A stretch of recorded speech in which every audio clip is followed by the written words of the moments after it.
Today, the topic that I want to talk about: Sap violation. A Sap violation will set you back or put you out the game completely. A Sap violation is a drug or alcohol violation.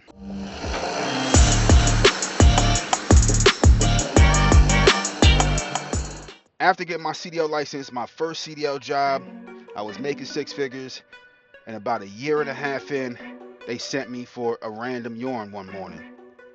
And I didn't really think much of it.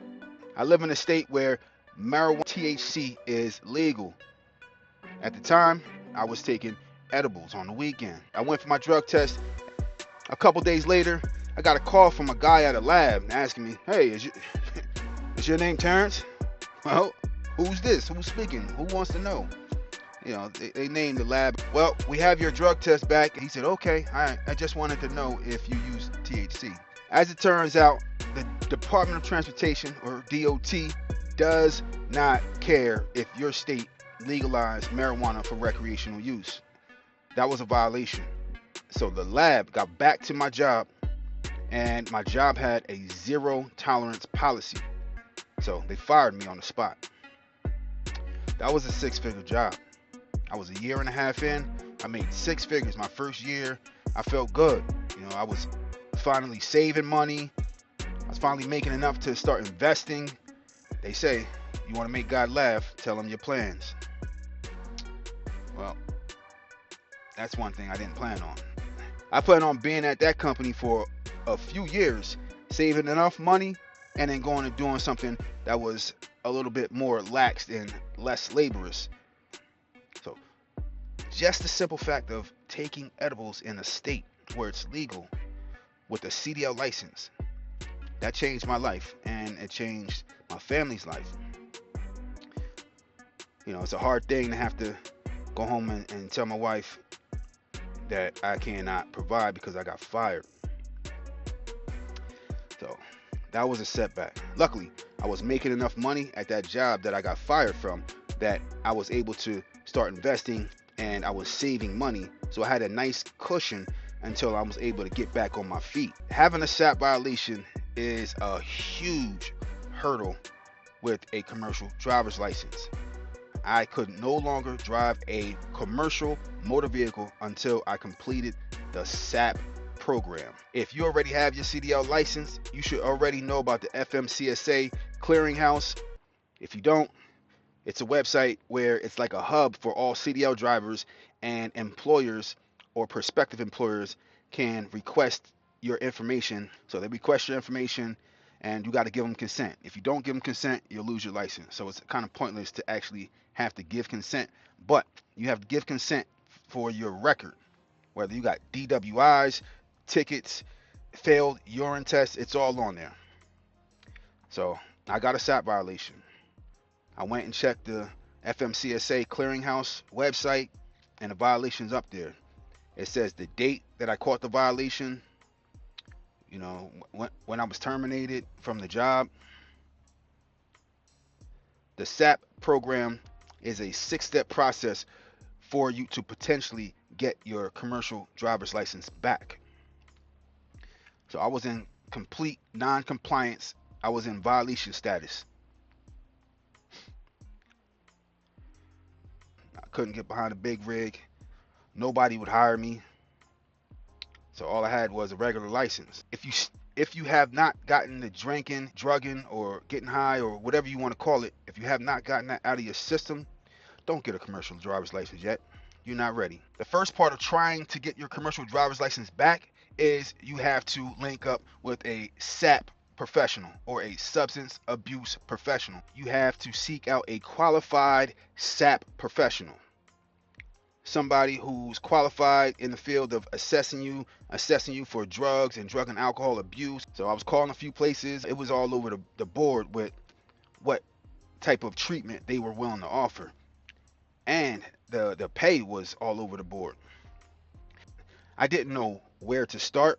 I didn't know what to expect. I didn't know how much I should be paying. I didn't know how long the process should be. So the first substance abuse professional I sat down with, he told me it was going to be a $500 deposit. I brought the $500. I gave it to him. He did like a hour assessment, asked me a bunch of questions. A lot of them were redundant, repeated, and just rewording.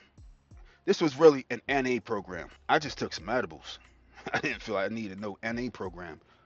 I wasn't trying to sit in no group kumbaya session. I wasn't trying to do all that. The guy said, oh, it's going to be a 6-month process, and then he's going to reevaluate me. And if he thinks that I should be in the program longer, he's going to keep me in the program longer. I gave him the $500 initially, and then he was talking about $100 a week. And he wanted me to do 3 times a week in-person sessions. Like, what? Group 3 times a week, $100 a week, plus the $500 initial payment. It's like, no. And at the end of the 6 months, he could still keep me in the program and keep stringing me along. Nope.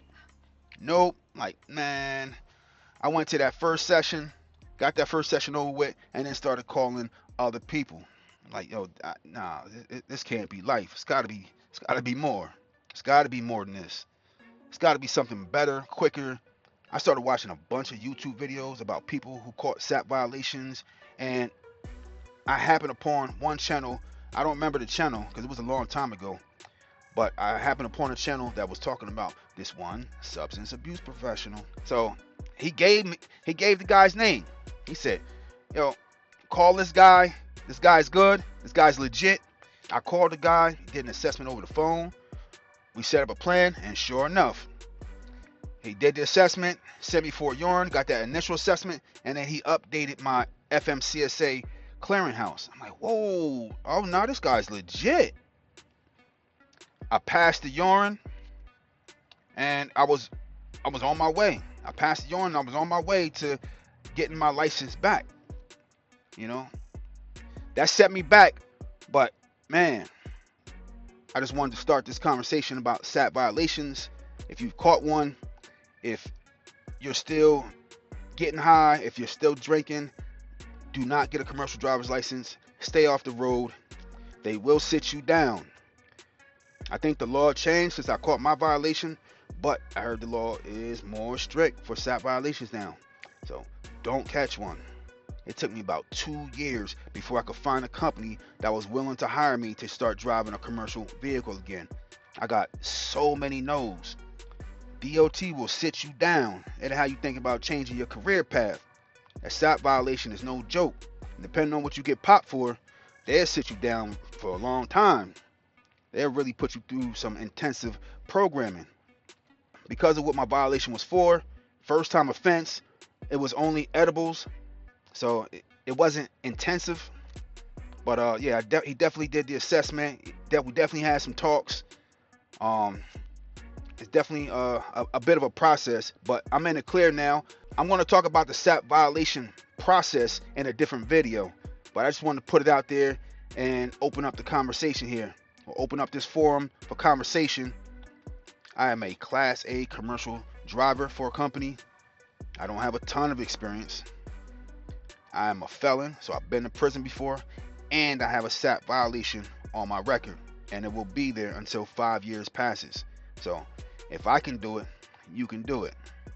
Let's put you in the game. Let's get you in the game. Let's keep you in the game.